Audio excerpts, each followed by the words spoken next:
enye agrokra enye agro me gidi say we search the scriptures. Yechia obi biara wo bre ema say the scriptures na oni nyina bom hwehwe atwere sem dem no. Ye ka say ososo Nyankopɔn tiasefo enhyira obi biara ye na Awurade Yesu Kristo dine mo. Enti de e kan say ebia ubetimi ahwe ne Facebook Evangelist Alexander J. Facebook Evangelist Alexander J. Sunsum TV ntimi amfa na ye wo Facebook den din a ye hwa obetimi ahwe no Evangelist Alexander J. A etwegu ho sister mama ye chia o bebre ye chia Mr. Eje Peter ene na busuan so se o ma be kai ye de rade asese onam na nemobro ho so na taba koryo so akwantufoɔ poma ɔde aba bɛka ne ma ho ye ka se esiden ka Awurade ma ɔno makɔ aba ye na Awurade Yesu Kristo dine ma ele enso so ya ba biem se no bɛkyɛ so Yankopɔn te asefo asɛm ene ya ba se ye ne oba bɛkyɛ ɔsoso Yankopɔn te asefo asɛm ye eye search the scriptures eba so benada biara nwumire nunum mpamu kosi nunsia empamu a obete Evangelist Alexander J enka search the scriptures the bomodi answer be share dan so bia ne dedi kan a woni ebo ma hwehwe tweresim no be share dan so ye program eba so Sunsum FM 98.7 brother nwumire nunum mpamu bia kosi nunsia empamu 5:30 p.m. to 6:30 p.m. Oh, praise the Lord. Hallelujah. And ye twa ye disua no se be kasa na ne bosom pepe and ye share disua na sanse bosom bia wo na wotwe enan. Yes, as the bearing the name of the Lord before the Gentiles. Bearing the name of the Lord before the Gentiles. Ano and ye twa so nti ye be ma yem brother Samson Owusu abompaye. Ache bompaye. Asem no se. Ache bompaye. Ye de animonyam nyina ma ye nsa hene ne agenkwa Yesu Kristo. Wa da ne da wa ye tete botan a owura ye dwane kɔbɛto awo. Awurade emra wotafo no esori tia ye no ye hwe ye na ye mu paman ko opamo yen ko pesen ko seya osunsu ayen nanso wabasa emu odin no kra yen so ubutu ye so se oba akokɔ batan ne ma na Awurade odi abedu pempenso ye kasa animonyam ka wodin dadi anwumre nso ye so se huyemɔbɔ emfonso de ne mrato de biara ye de ehunu wade himogya nso se fo wade himogya kokoro ye ho anwumre nso Awurade Onyankopɔn wasɛm owura wamfa mfiri so nom ye na ya ho odi ne nyansa ntumi anu tin ye so sa no anwumre nso ma home ene utumi nye kese Awurade wo ma so ye so se Awurade dompo a na ka wo ba ho Awurade dum nyansa ntiase ne hunumu emu odi ye ni mu hunumu honhom Awurade fa dom no na ade nyina wie nkonimde a ye de mu animonyam ene na se chenso ama ho ye se Awurade Nyankopɔn se Awurade wo ma wataba kese ne so na be sanka otamfo ne nyoma nyina wo be ma utumi so wo be ma wo franka ne so na Awurade wo henia ye kese na otamfo ene ne hihye ene otamfo ne na gina tuo ene wona pamfo nyara wo wura wo be ka nyina agu apobunu mu wo Nazaret Yesu Kristo din mu ene ye bompaye amen. Amen. Nidini Jesus. Oh yeah, mi uncle. Onyo nipa no yo nyami. Ampara me say nidini Jesus. And you may oh yeah, mi uncle. Onyo nipa no yo nyami. Me pese mi uno, me pese mi siano, oye mi yo kuno kwari. Ampara ye pese ye uno, ampara ye pese ye siano, oye mi yo kuno kwari. Ampara niti Jesus. Oh yeah, me yonko. Oyo nipa no yo nyame. Ampara yase Nidini Jesus. Nidini no. Oh yeah, yonko. Oh yeah, yonko. Oyo nipa no yo nyame. Eniti ye pese ye uno. Ye pese ye siano. Oh yeah, me yo. Kono nokware. Hallelujah, hallelujah, hallelujah. Amen. Praise be to Master Jesus. Hallelujah. Praise be to the faithful and dependable God ever. Hallelujah. Oh, hallelujah, hallelujah. Amen. Yɛda wo so so Nyankopɔn te asefoɔ sɛ papaapa anwummere yi nso sɛ wɔde yɛba na wɔaboa ne ma no sɛ ɛnnɛ nso ɔne yɛ nhyia mmom ne yɛnhwehwɛ atwerɛsɛm no mu. Oh, praise the Lord. Hallelujah. Ɛsɛ de sua wo yɛ sɛ na wɔtwe ɛnɛ ne bosome pɛpɛɛpɛ nie na ɔse bearing the name of the Lord before the Gentiles. Ɛbi yɛ ɛpa a ɛtɔ so ɛnan. Praise the Lord. Hallelujah. Yɛbie Bible no ne yɛkɔ Exodus chapter number 6. Exodus chapter number 6, verse number 1. No ABC 9 no. Mose nwoma a ɛtɔ so mmienu Sa. ti nsia nkyekyɛmu baako ɛde kɔ no. Wɔse na Awurade ka kyerɛ Mose sɛ afei Na Awurade ka kyerɛ Mose saa afei ansa na wobɛhunu deɛ mɛyɛ Pharaoh. ansa na Mebo yɛnhyɛ deɛ bi nso wɔ ha. Ne yɛka sɛ Pharaoh kora wɔne ne hwan. Pharaoh ɛyɛ Misrim asase no sudifoɔ. Obi odi Misrim asase so. Pharaoh obi a na nakoma de na Pharaoh oni ahunim. Na nahunim awu yɛbɛka no saa. Pharaoh obi a na nahunim awu nti na ne tirim ɔdedum pɛmpɛn so sɛ na onim oburuhunu ntimɔborɔ ɛne ayɛmyɛ de manipa. Enti Bible no me yɛte ase Romans chapter 15 verse 1 no sɛ adeɛ biara wɔtwerɛ to wɔ apam dadae mu no wɔtwerɛ to hɔ ma yɛnhwɛsoɔ ne nkyerɛkyerɛ ne yɛfutuo. Praise the Lord. hallelujah. Enti saa Misrim asase egyina hɔ ma wiase. Ɛna Pharaoh ɛyɛ asase no sudifoɔ. Ɛna Nyankopɔn ma ahenni ne ma bɔhyɛ ma agya ne ma akɔpie otimodinfo odifo baabi odi hene wɔ hɔ. Yɛnhyɛ no nso. Enti ahenni ma no ɛnyɛ wɔn mfiri saa Misrim asase no so bibi nti ɛna de wɔn akɔpie hɔ. Bɔhyɛ bi da wɔn so. Agya no wɔn agya bɔhyɛ bi da wɔn so. A bɔhyɛ ne sɛ Nyankopɔn agya no siesie Nyankopɔn ɛnam na ne honhom so aka kyerɛ agya no sɛ nsrahwɛ mu sɛ saa asase wɔ yɛfrɛ ne Canaan asase. Canaan asase no nso so yɛ heaven nhwɛsoɔ. Ana Misrim no nso so Egypt asase yɛ wiase nhwɛsoɔ. Ana Misrim nnwuma na ɛyɛ blocks twa ne adwumaden ne nhyɛsoɔ no ɛyɛ bɛyɛ nhwɛsoɔ. Abosonsom nhwɛsoɔ. Adwamamɔ nhwɛsoɔ. Ensanom, winom, abrabofi ɛdambɔ nhwɛsoɔ. Pate aseɛ. Enti Israelfoɔ no a anka yɛka sɛ ɔmo yɛ adehye kronkron no ɔmo mmom ne nam fam ɛwɔ Misrim asase so.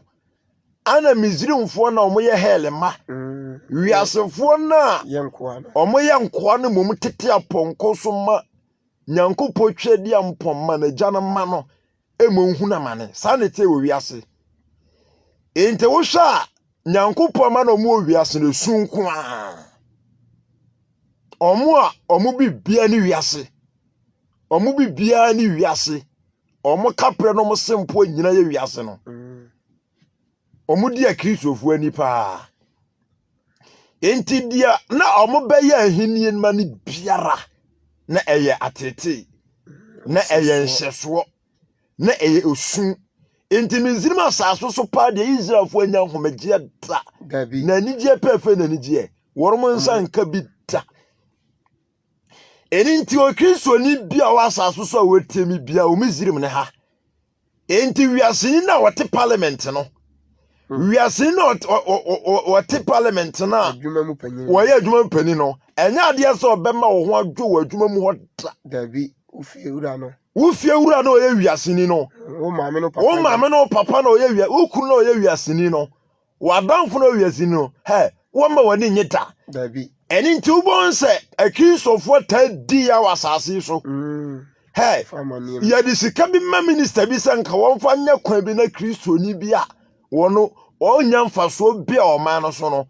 Na nka wɔkɔ no fie a anka na ho ayɛ hare na anka kaa ne tesi kwan no so antantam na nkɔduru baabi a wɔkɔ nanso wiase ne minister wiase ne MP ɛbɛgye sika na di sika no ɔte aseɛ enti sɛ agyapadeɛ bi asase yɛde bo ɔman na ɔmbɛtam de akɔ akɔma footballers yɛbɛtam ɔman ne sika $5,000 million ɛde ma nipa baako pama na di enti kristo ne awutu tax kristo ne de bia wote ana wo nsono mu na ɛwowɔ adentia ananafo asase so na wote enti asase no sudifo no de ombeye biara na omde te Israelfo nsono mu wate ase enti ewiase no nti kristofo bebre wono mo te wiase a wo mo wiase no mo nte wiase na se enti de biara kristofo bekoso asu ebe omun sun bekoso atwetwe omo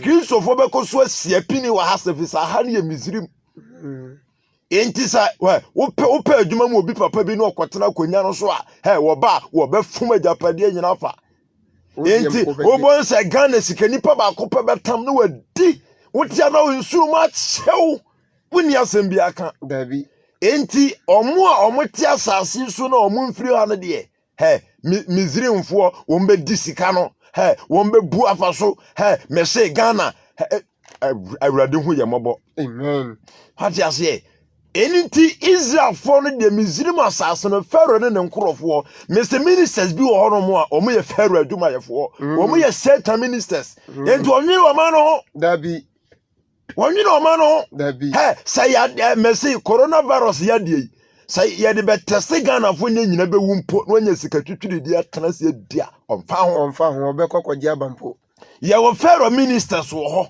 a omo de da adwumaku ahodo ano demonic ministers demonic MPs ayemfu bebre ya Pharaoh ministers ento omo de na se mo nhwa se mo ma kristofo ho atete o mezirima ha fiurafo no mo nhwa se mo ba mo akire wo mo wati ase enti de biara da kristo ni bia no betima katem sasase we so de ministers fo no ye no o ani je wom na koma to no yemu wo ho ne bodwo no wo ho ada ye ntibi enipa ba ko betima tam o ma sika de akodi holidays sika twitwiridie sika wia enti Israel fo de mizrima no mu mfiri mizrima asase no so enti de mizrimfo be ye biara no mu su se wuti sika pa nipa ba ko dia omam mpanifo ntumi emusa no hwe a na nipa esu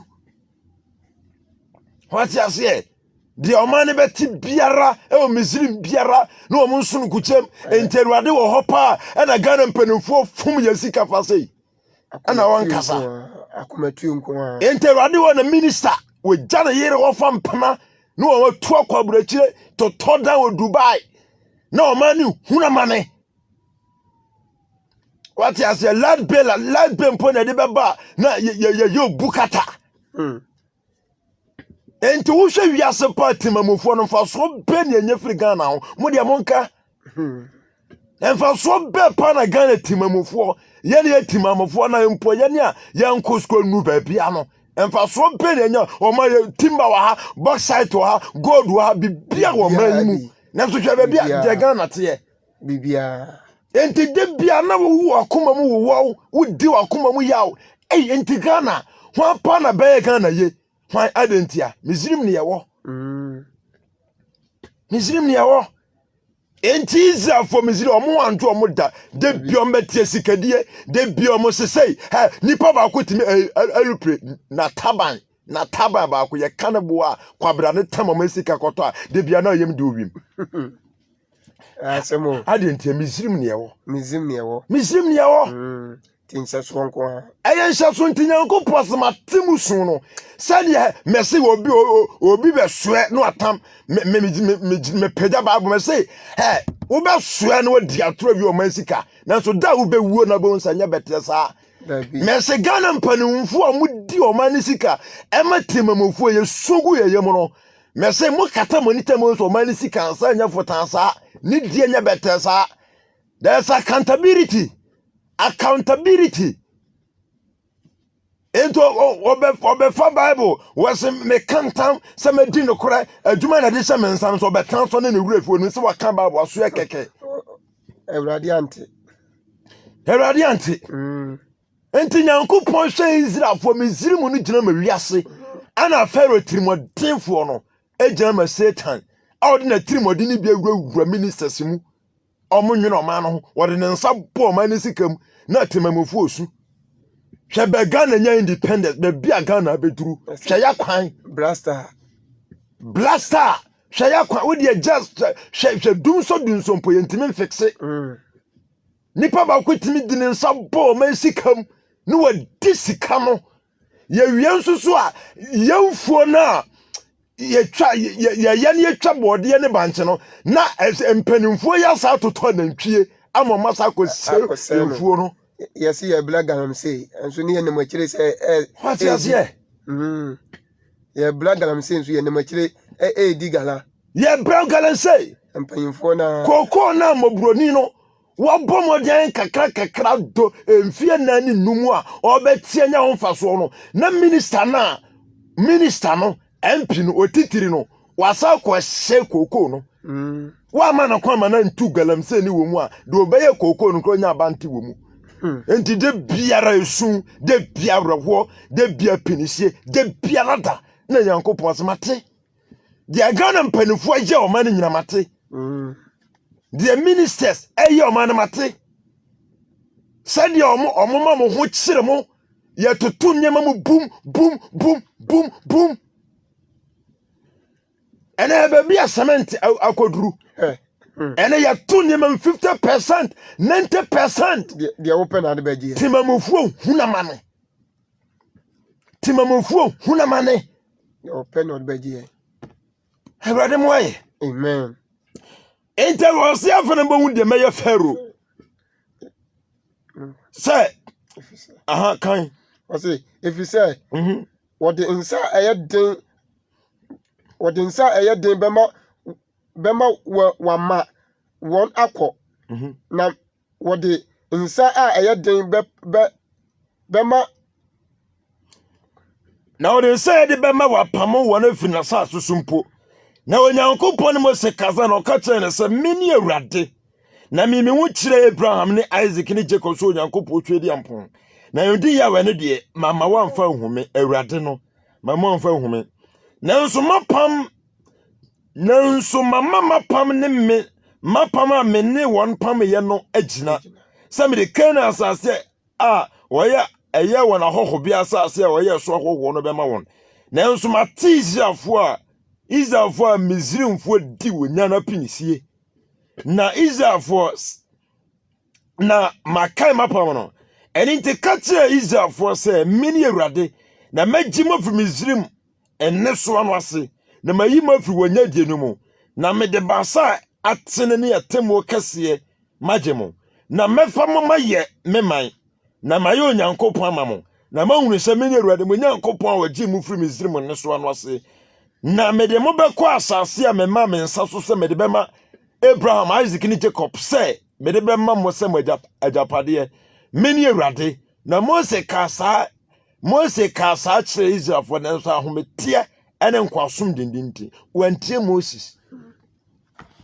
wati enti na Israelfo nim se Awurade yɛ nhwɛhan sa entie ha mesi wo mo fom o mani sika no omadwen so mafo mo hodi omofo mo ni yo ministers amu wie o mani sika ni MPs ema temamufo mo bro we hunamane momfa mo huni da aboye japade a mo fom fa momfa mo huni da atemu da bi wo ho wo se wo kan sansam wo akire wo mo nanso enam nkoasom denden enti o mantie hati ase enti o manantie. Oh, praise the Lord. Hallelujah. Enti ebra na Onyankopɔn soma Moses no was me soma wako Egypt asase so Pharaoh ana me soma kɔ ne nkyɛn na sa wokɔ a edin abɔ kyerɛ Pharaoh ɛne Misrim asase so tefo no na sama ne na Israelfo nso nte ɛne Awurade. Oh, praise the Lord. Hallelujah. Enti Awurade soma Moses no asesa wokwa Israelfo no mo Misrim no ka kire mo se Awurade Hebrew fo Nyankopon na asom se memegemo. Eni ti na meka se osofo biara Awurade Yesu Kristo besoma ni biara no. Odi Awurade din no. Odi ne din ekọ. Enipa bi obe preach kire ni bia so many pa no hunu se Yesu Kristo ono ne Awurade. Eni se wan ka se Yesu Kristo ne Awurade a na yesa wo ya moku adwuma mfa so bia na so. Praise the Lord. Hallelujah. Awurade ne ye edin Nyankopon de je nkwa.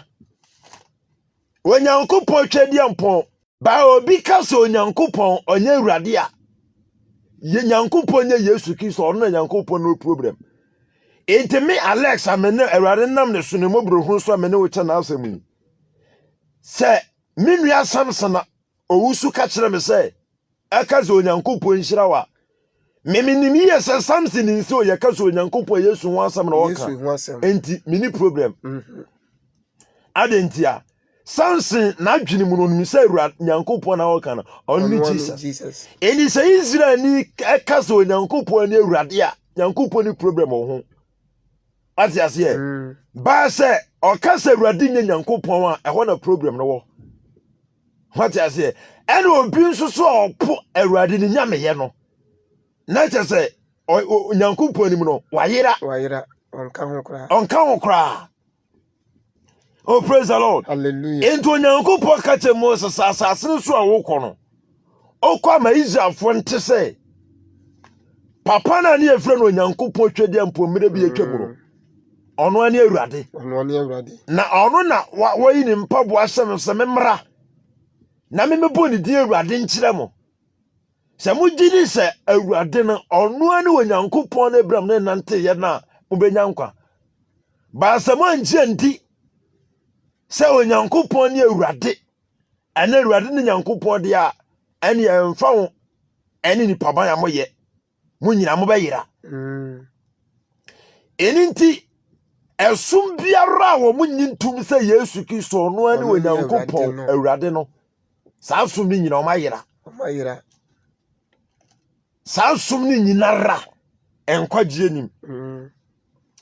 Oh, praise the Lord. Hallelujah. Sa sum ni nyinara sa wutire mu enkwagye pefe ne enkwagye onya bi onsan ka bi da ana bebre na susu ba bia bebre na afom no so bebre na nim se Yesu ye Nyankopon bye omoya miensa Yesu tin baby na honkonko tin baby na Nyankopon na tin baby bebre na so gitu se Yesu Kristo Nyankopon ba wa se wo Nyankopon eja Nyankopon Onyankopon oba Onyankopon honkonko na je se omunim die mu na se kire ne se okọ heaven obo nse eja na kwanya sia oba ne sia na honkonko mfimfi anasese bibisa.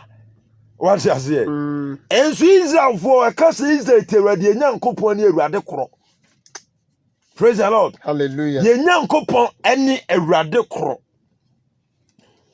Enti Israel ni bia nim se ye kase Awurade a omuni awura no mienu.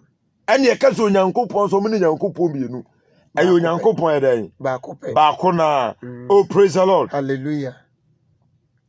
Enti Nyankopon ka che Moses se matiza fo na nwimi na masane se me ba beje wo mo na me beje o mafi Misrim enya die dendin no mo ente wo kan Isaiah chapter 14 Isaiah chapter 14 verse number 3 no say 3 and 4 no say na edan Awurade be ma wo ho me afiri wo ya ene wa hoyira ene wa nya die dendin wo di wo no mo o se eda bi ba Awurade bema ohome afiri wo yaw ene wa hoyira ne wanyedie dinde odi wo no mu na ode ebei bebu baba hene akase eye de na wo hafo agtai na ahudwan to atwai Awurade bubu abonofo aba ne wana wodi pani ne poma no mu na ode ebufufra bobo aman oboya enyaye ode ebufuo ho ode ebufuo hom amama so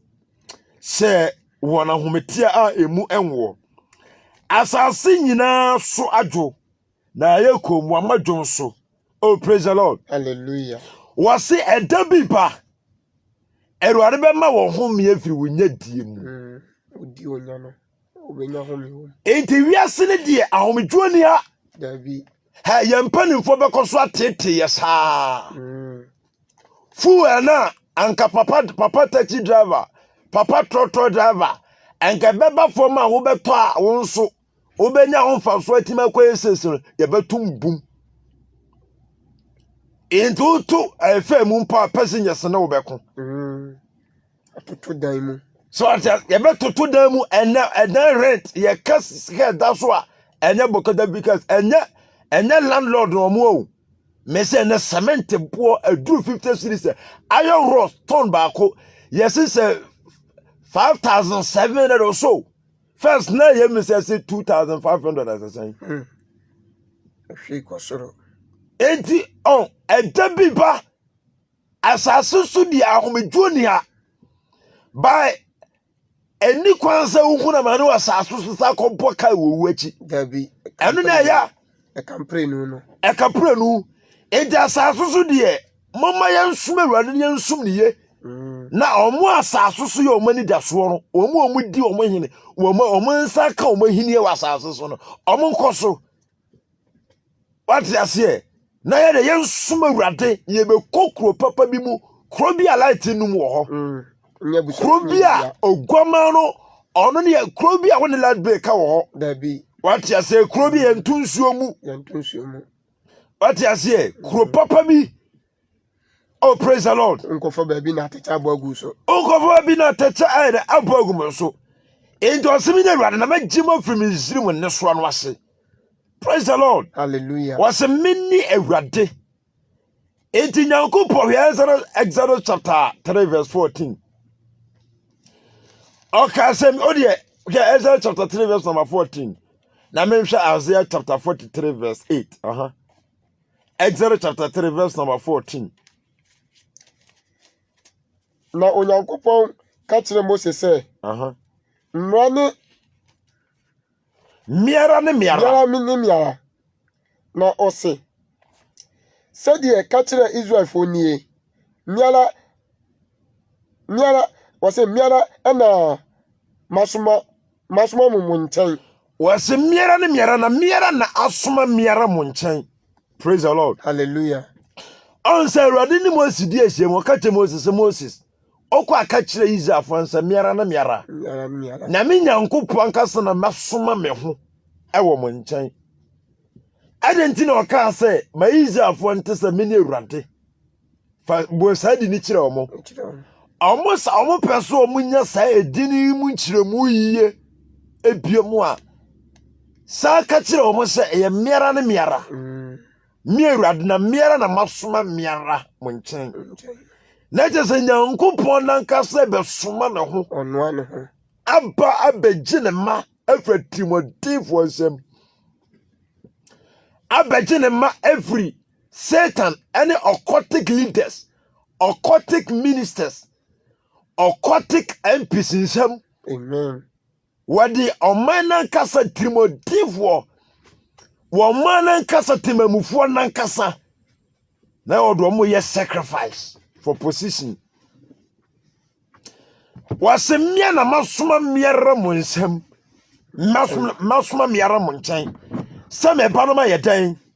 Na ma ba no ma begye mo. Oh, praise the Lord. Hallelujah. In Isaiah chapter 48 verse number Isaiah chapter 43 verse 8 and 10 no.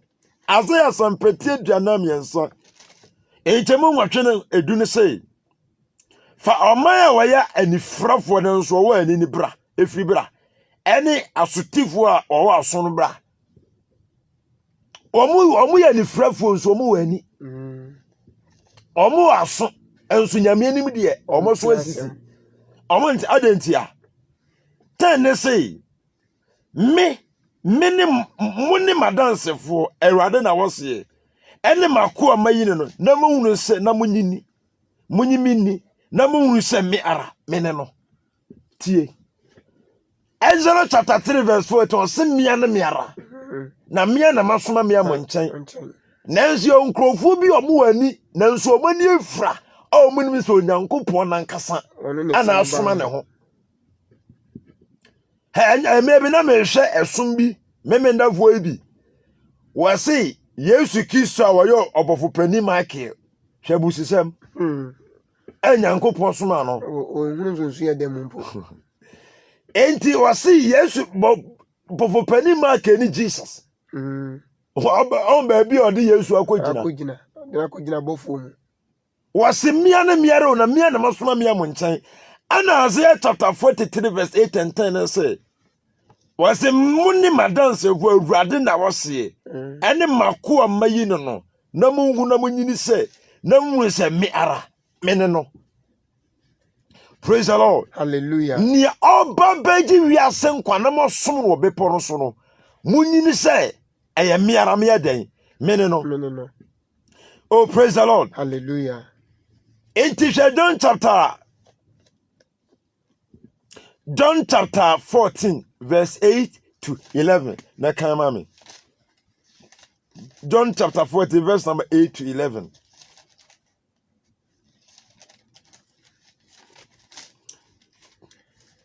Yohane asempa tidu 9 tichemu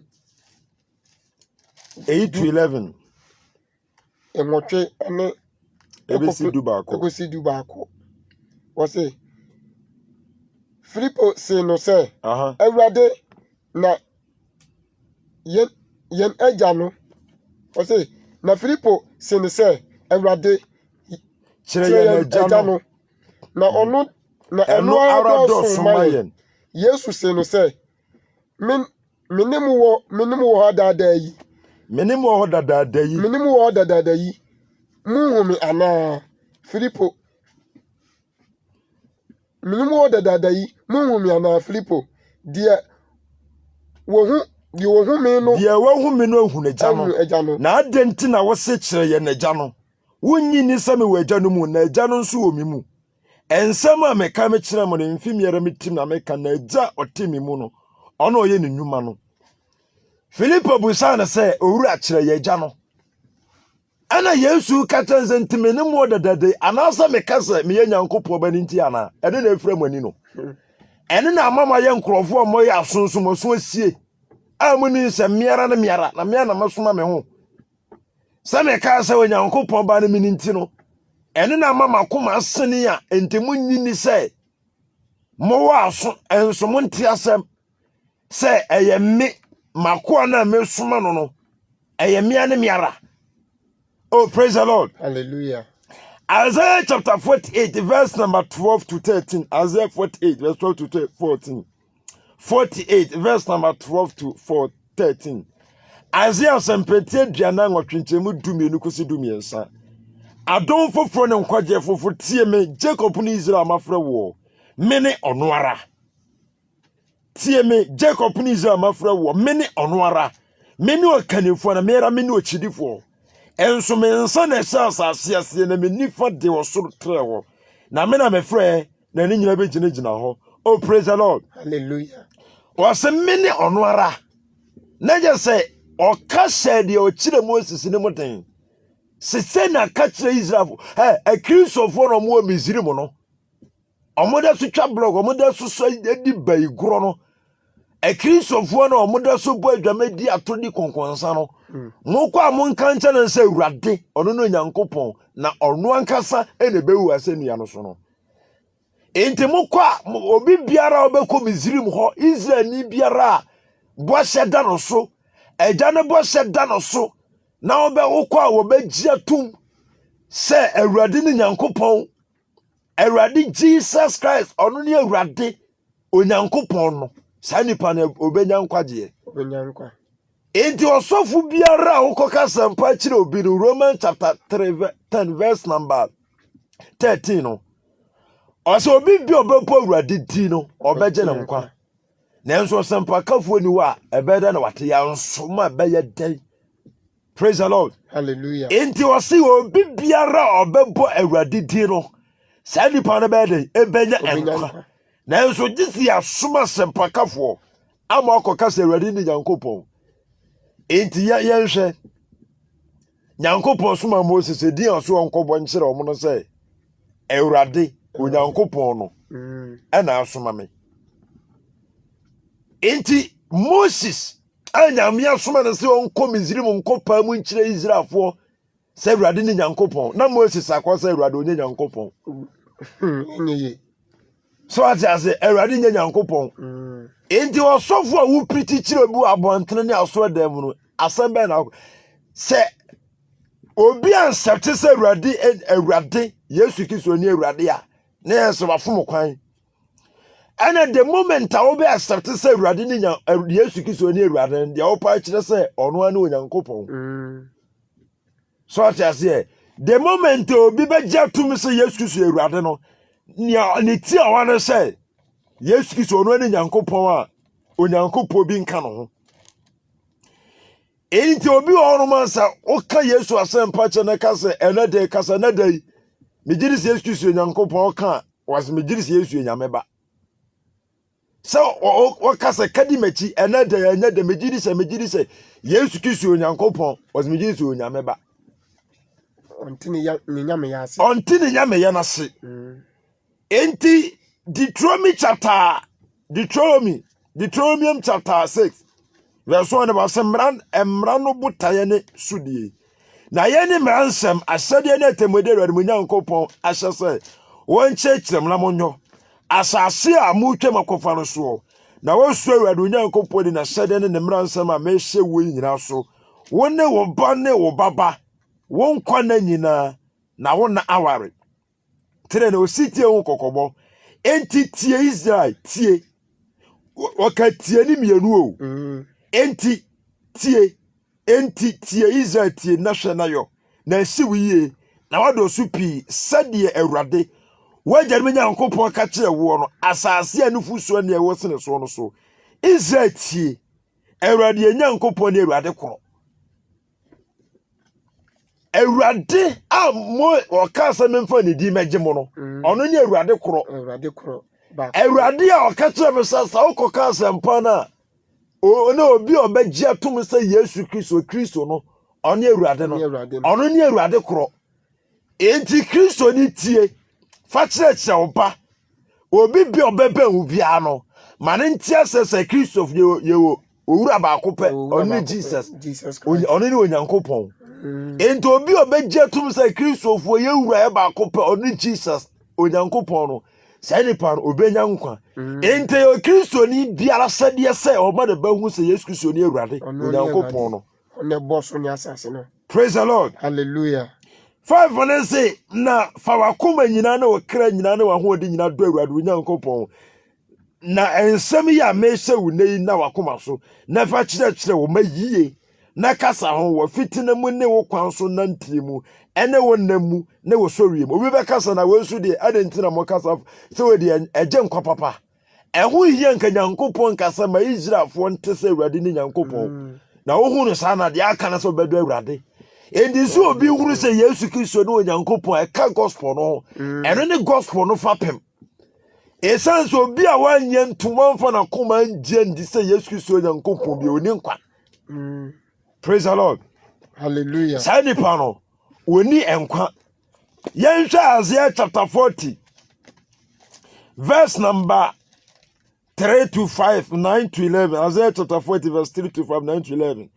Obi ni tiɛm sɛ momma awurade kwan ɛsrɛ so montene anwea prado no so tempɔma yɛ nyankopɔn wɔse montene awurade kwan odi ka awurade ɛne wɔsan se montene anwea prado yɛ nyankopɔn awurade na wɔba enti momma no kwan na montene anwea prado no so tempɔma yɛ nyankopɔn no awurade no wɔmema mmɔnwe nyina so na wɔmmrɛ mmepɔ ne nkokɔ nyina se na de ya afuafuo nya asaseta na mwantimon kanya trontrom na awurade ani monyam bayi ne ho adi awru Yesu Kristo ne nkwaje bayi ne ho adi na honam nyina bomahu efise awurade ana na aka.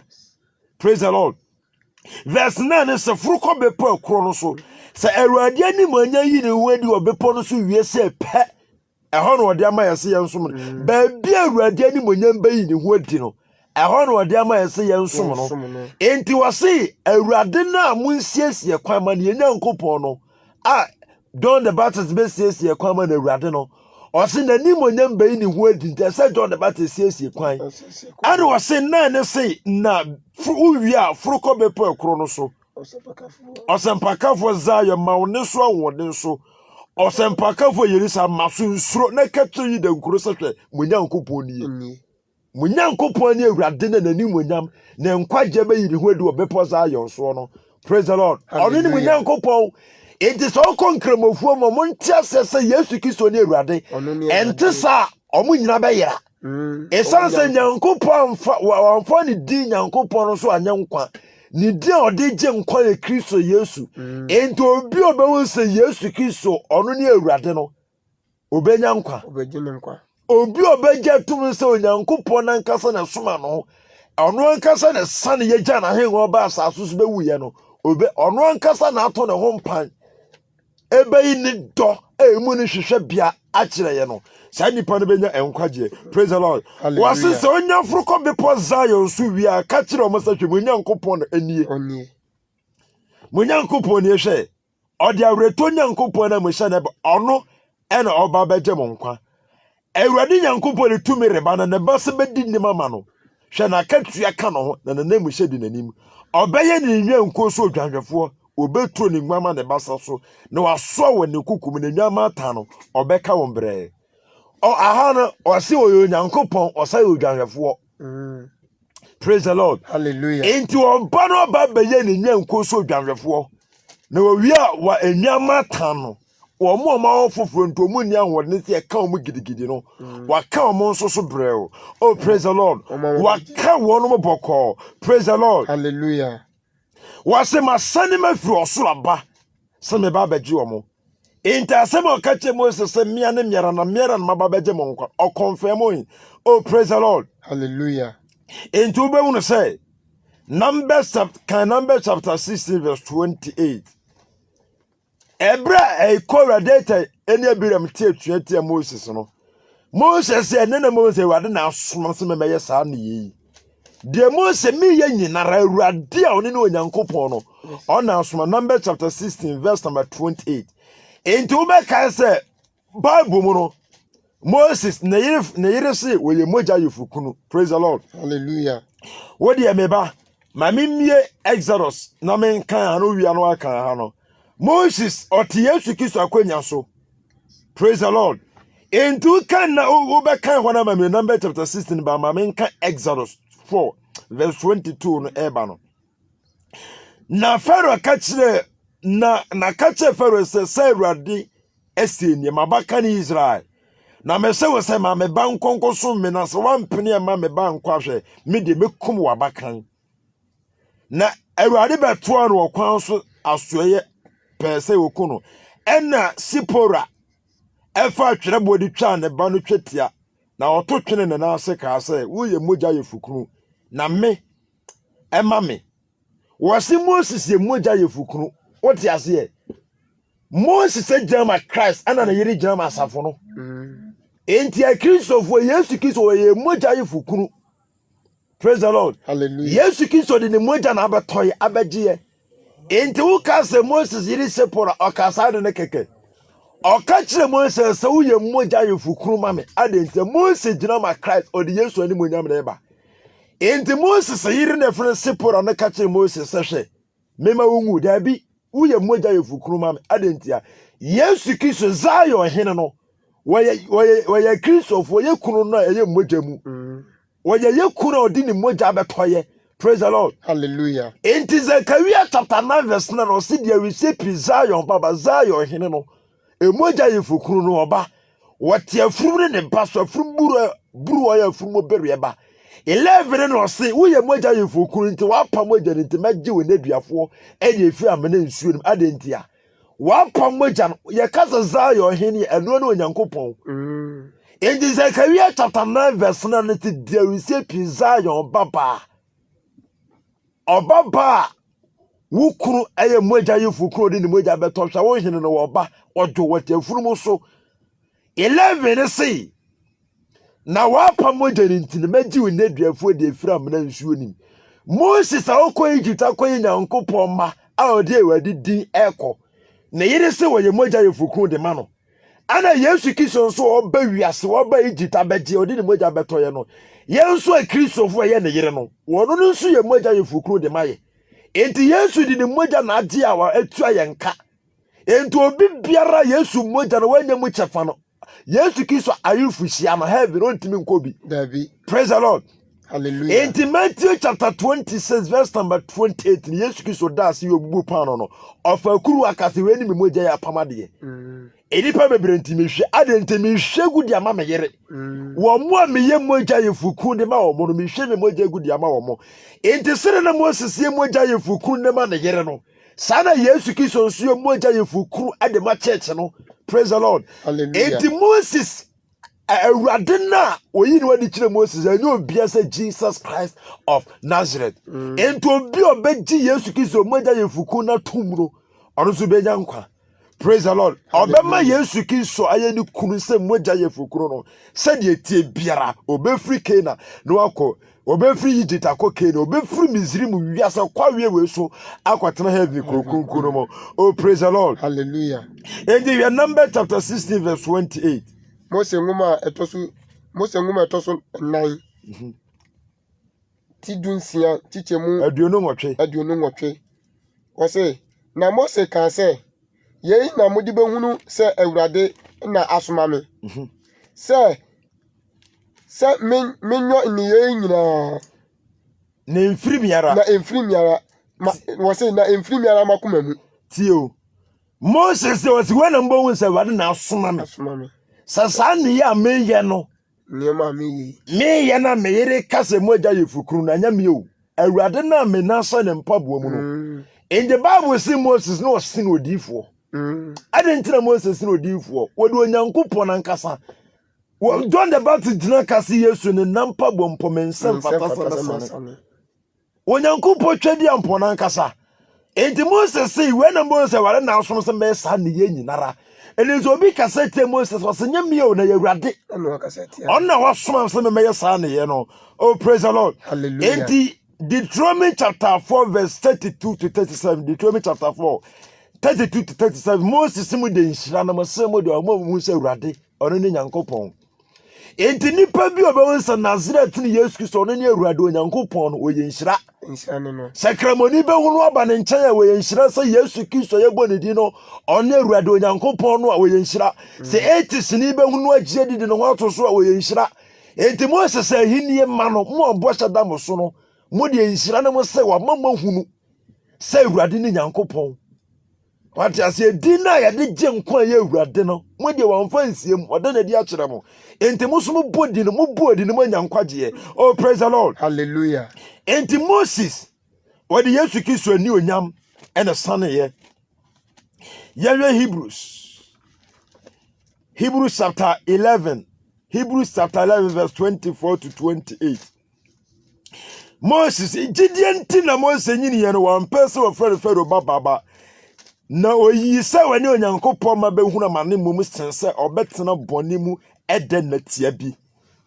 Obu Kristo ahohora se ahunyade kase sene mezini mahunyade fi se wo hwa akatua no gidienti no ja mezini mo ho na wansuro hina bufuo no mie na ne tena mu se de ohuru de wonhuru no gidienti na odi twam no moja pete twam ni moja pete no na makan sefo na yadan anka won wasi Moses bu Kristo ahohora obu Kristo ahohora enti Moses wu ya wampro ya hu Moses amu Dabi. Esa say de Moses edi nani monyam oba no owu a ompro onka damrem enti se Moses ya hu Moses amu enti Moses ya beka se Moses ampro de enti Jesus so ba ompro enti Moses ade ye biara no oye ni Jesus dimo enti Moses de bione Israelfo hie Awurade ono no Onyankopon Awurade ono Onyankopon. Hebrews chapter 3 verse 5. Hebrews 3 verse number 5. Moses yo sonfo pa. Na Moses de di Nyankopon fie nyina mu no kwese osonfo so obedi nsem a obeka ndabi no adanse. Moses de odi se osonfo se nsem a Onyankopon be na di dabi no. Oba no abaden. Na waba bedi sansem no eho adanse. Oh praise the Lord. Hallelujah. Enti Moses ye soma no so dansefo se o meyi Yesu Kristo nkyere. No ma Israel fo hunu se Awurade ono Onyankopon no. enti Alex Nyankopon soma me saa na wasofo biara waditum se Yesu Kristo Nyankopon no na Awurade eho de ne honhom ama no ono nso Nyankopon ahye ne se omma akristofo omo wiase heaven man nyina hunu se Awurade Yesu Kristo ayi moja yefukunu no emoja yefuko no Nyankopon na so omo gidi de omo to so de omo rehyem a omo nyankwa. Praise the Lord. Hallelujah. Enti okay, Bible in Ezekiel chapter 20 verse 1 to 8. Ezekiel 20 verse 1. Na fear to so bosomi to so no da to so do. Israel mpanimfo no bi ba baby say Awurade wade no obetena nanim. Ene Awurade asamba me ncha so nipa ba. Kasa kire Israel mpanimfo na ka kire won say Awurade Nyankopɔn si ni. Me hodi bisa na mu bisae. Me hodi bisa na mo ba yi. Say me tie se ampara. Mere ma wo misa me ade ma mo. Awurade Nyankopɔn se no wo bebu wonatan, wo bebu atan onipa ba. Wona agyanom achiwade na ma wo huru. Wase ma ohu o ma agyanom achiwade. Enti osofo bi ba wo nkyan a enkaso bekwa brechie. Ene mafi a wo ye no ene bono kokko wo ho. Wase mo huru o ma agyanom achiwade o mo nso to aso. Obi kuna wota ho no. Obi kunu na waji na wonhu ne mobonhu ne mamabo no ona ka kire wo no mo na ase wona gyanema chiware na mohun na ka kire wansa sa Awurade Nyankopɔn se da me fa Israel na me ma me nsa so me kire Jacob fi asefo na me ma me nsa so kire won kasa me ne Awurade mo Nyankopɔn no eda na me ma me nsa so me kire won se me beyi wo firi Misrim asaso so akwa asase a me pema won se nufusuo ne e wo se ne so ase edana me mu se me ne Awurade no saa dana na me de wagye bre wo mo edana me ka che Moses se won pa mu nkyire Israelfo me mu se me ne Awurade no saa dana na me de me gi o mo ko ken enti de bia minute bia obebo be gye tum se Yesu Kristo ne Awurade no saa dana na nkwagye da. Enti obi jitum say Yesu Kristo ne Awurade asada no na Nyankopɔn de beka hinie ma no na ese wagye na fi wiase asumi mu achiwade mu enkoasom ne nyadie ne ahometie mu ede na koka bɔhye ma no. Praise the Lord. Hallelujah. Enti wase edana memu omu nsam ne Awurade sada no ana me yi omu firi Misrim.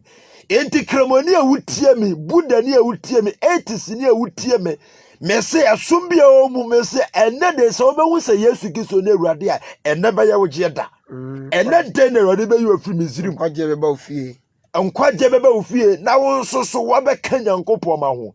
Praise the Lord. Hallelujah. Eni ti anadai ye di asempa esi he so obi ati asempa peso for Yesu Kristo ne Awurade ne kraje nkwa na ene de Nyankopɔn de wagye bre ne gini free Misrim trimodefo hini trimodefo ni nsemu a onka sa asempa bi ni machi wo se ene dai me gitum se Yesu Kristo Nyankopɔn me gitum se Yesu Kristo oni Nyankopɔn Awurade no me boni nti na obewu ye na me bimbo nti na osori fra wufuo mu enti na me fa no semiwura ene me kraje nkwa so ono na mesom no me nkwa na nyina enti owura Yesu bo ame Awurade asomdwen kan me number eye 0245 62 77 35 0245 62 77 35 Evangelist Alexander J. Fedin Kroya hwehwe mo YouTube ni Facebook Awurade sunjin kan nyame pa dase na ebi hye Heaven Seekers Ministry atonsu agogo dompa so ne emum nsum na wabrabo anya te se de bi rada Awurade Yesu sunjin kan opa no nhyira bye bye. Abisha for Awurade